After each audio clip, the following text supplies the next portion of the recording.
Hello everyone and welcome to my channel that I'm reading a multi-character exterior by me, so let's get into it. Child.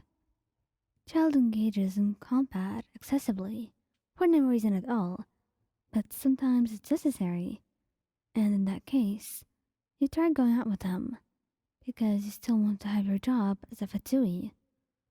Yeah, it's no surprise that you work in the fatui, but that's not the topic of the day. What was the topic though? Was the fact that he was getting hit, which was unusual, and the opponent was no other than the Luke himself. And this time, as one blow was coming against him, he decided to take the hit. Because Child was in no state to take one. He's already been hurt. What worse could happen? And for that reason, he did that. And their shoulder was bleeding. And that made Child go feral and absolutely bizarre, because he was freaking out about you. In that moment, it was the first time a child ran away from a fight, with you in his arms and trying to take you to safety. And you could only guess what would happen afterwards. Because soon after, your world was fading into black. Albedo. Albedo's situation was a little out of sorts, because it was not some opponent fighting you. No, it was some experiment that had gone very, very wrong, and you had warned Albedo about it a couple of times, but he would do anything in the pursuit of knowledge. But this time, perhaps the pursuit of knowledge was getting out of hand. It was too late for that, though. So, whatever Albedo was fighting, he knew he had to do if he don't want to lose him today. And for that, right now, there was a thorn in your stomach, bleeding.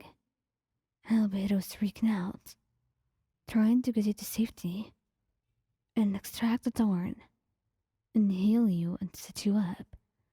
It was what he could do, until he could take you to the Knights of Evonius, but you could only see the concern in his eyes, and the panic in his voice, as he tried to get you to stay up, telling you over and over not to sleep, not to go away, because Albedo couldn't lose you.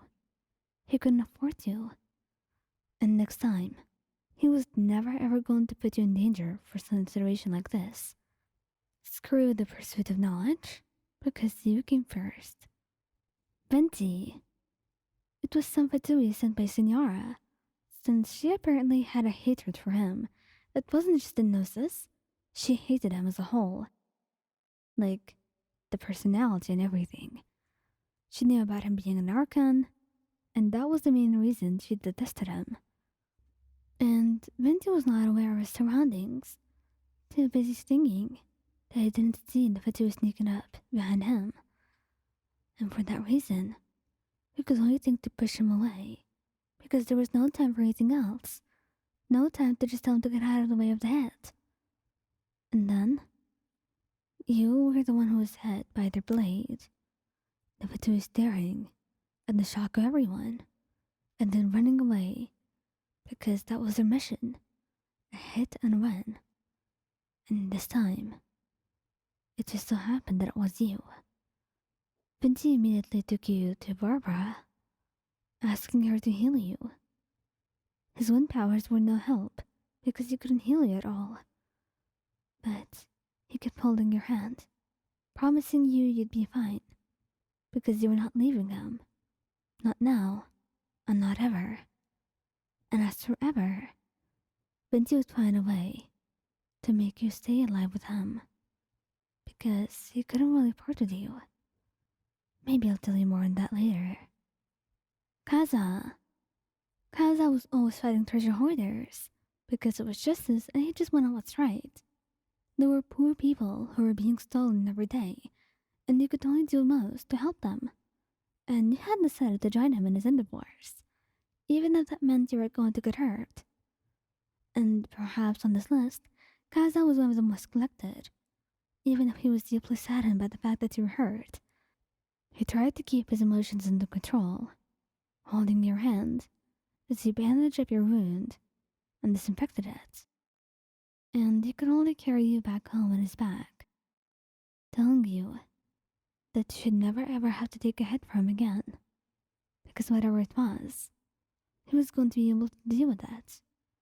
And he didn't want you getting hurt on his conscience. He couldn't deal with that. And to be honest, you understood. And you promised him you would try to do a little better. But to be honest, you couldn't really trust yourself. Because in any given situation, you would do everything for Kazuha not to get hurt. And you knew that he would always do the same. Scaramouche. Scaramouche would become unbelievably angry. Perhaps anger was the way that he knew best how to express himself after spending so many years of sadness and not being able to show his true emotions. And anger became his cover-up.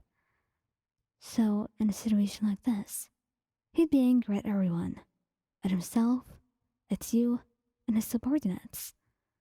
But, even through his anger, you could see how fearful he was, and how worried he could be. He carried you all the way to the infirmary, telling them that you had to be treated immediately, no matter how minor the hit you took for him was. And next time, he forbid you from going with him on dangerous missions, not wanting you to get hurt again. Xiao, he had warned you a couple of times not to go to the chasm, and you still chose to. Because there was this adventurer who lost something precious to them there, and you promised to help them, and you couldn't just go back on your promise, could you? I didn't want to bother him because that's why you went alone in the first place. But now, you were being fought by some strange monster and you had no way to deal with it.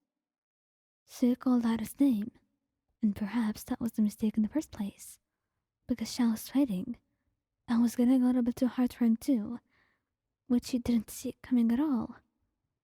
And in that moment, you decided that this was your problem in the first place, and you decided to push him out of the way. Xiao looked at you, completely frozen for a moment, and then you were teleported away as far as you could. And he could only look at you, scolding you for being so careless and doing something so out of order. He never told you to take a hit for him. He'd be powerful enough to sustain it. But you told him that he couldn't do this himself while you were there.